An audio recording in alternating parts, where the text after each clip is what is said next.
Hello and welcome. This is Campbell from Autodidactic Channel. Hope you are having a magnificent day. And autodidactic, of course, means to be self-educated, and we need to be self-educated in this world, or else the only option we have left is to believe what other people tell us. And clearly what we're being told about the place we inhabit and about our past is wrong. And that's what we're going to have a bit of a look into today. So let's get into it.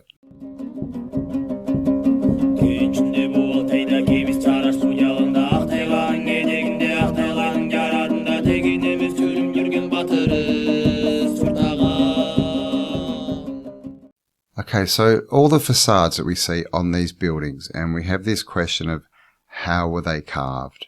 How could they possibly carve these? You know, these ornate facades, these statues that we see everywhere, all the finishings, you know, how was it done? Because as we know, even if they had the tools, we're told that they only had mallets and copper chisels, which definitely would not, cut the job, right? And we're supposed to believe that, but even if that did work, we know that if, one wrong hit if you're carving stone, hard stone, that everything will just break and smash and you've got to start again. So what was really going on, and how did they do this? How did they make these facades and statues that we see everywhere? Well, let's have a look at Eleanor Code, who lived from 1733 until 1821, an artificial stone manufacturer extraordinaire. Eleanor Code lived from 3rd of June 1733 until 16th November 1821 and was a Georgian businesswoman who successfully ran an artificial stone manufactory in London. There are many examples of Code stone which still exist today, including the King's statue at Weymouth. Eleanor Code was born in Exeter in Devon. She was the daughter of George Code, a wealthy nonconformist wool merchant, and his wife Elizabeth Enchmarch. Eleanor had a younger sister, Elizabeth, in 1759. The family fortunes changed when George was declared bankrupt and they relocated to London. In 1766, Eleanor, still unmarried, was operating as a linen draper. 3 years later, seemingly unaffected by her father's second bankruptcy, she bought an artificial stone manufactory situated at King's Arms Stairs in Lambeth. Eleanor's factory could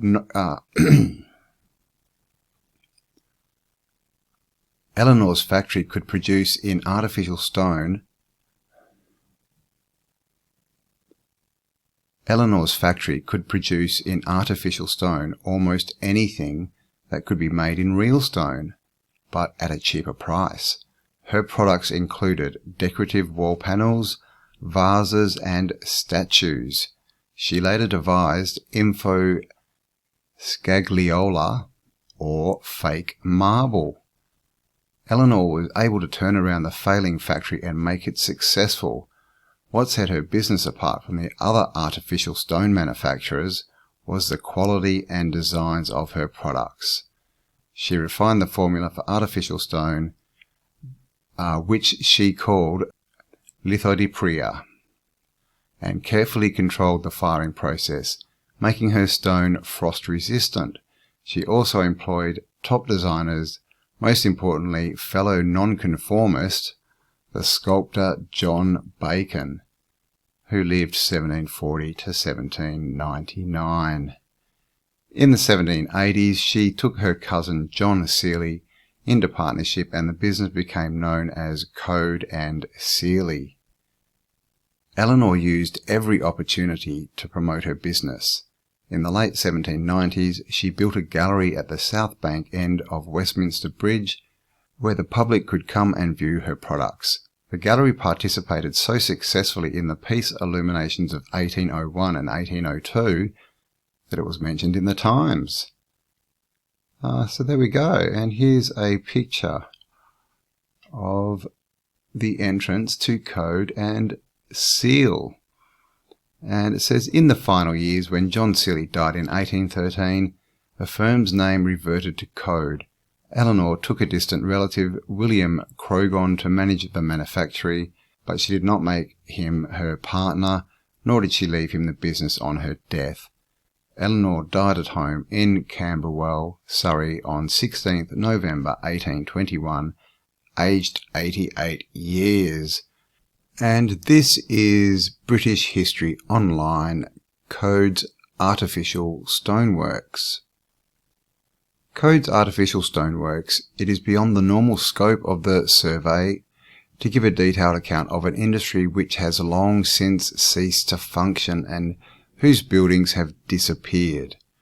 But Code stone was so extensively used on buildings and for statuary during the 70 years that the factory flourished in the immediate neighbourhood in London generally and throughout the country that it seems a pity not to put it on record. And it says Code's stoneworks were not the first of their kind in the area. In 1722, Richard Holt took out 2 patents, one in conjunction with Thomas Ripley for a compound liquid metal by which artificial stone and marble is made by casting the same into moulds, and the other in conjunction with Samuel London for a composition for making whiteware, formed and moulded in a new method. In a pamphlet about his work published in 1730 and dedicated to the Earl of Burlington, Holt advertised that his wares were on show in a building by the river stairs at Culper's Bridge, and warned intending customers against a certain pretending architect who was trying to steal his secret. Holt seems to have gone out of business soon after, and Daniel Pincott, who described himself as an artificial stone manufacturer, published an essay on the origin, nature, uses, and properties of artificial stone, and stated that he had recently opened a factory. A plan of the Jesus College, properly made in 1770, shows Daniel Pincott as tenant of a piece of ground north of College Street and fronting a narrow wall. Pincott did not claim to have invented the process, and he took out a patent. He claimed superiority over Holt solely in the design of his products, and it would appear that he either sold his factory to Eleanor Code within a year of it opening, though no record of such a transaction has come to light, or was he acting as her agent? For it was her name and not his which became attached both to the factory and to the products. So here we go. The plot thickens. So now it looks like this Code or artificial stone, these recipes, were around before the 1700s.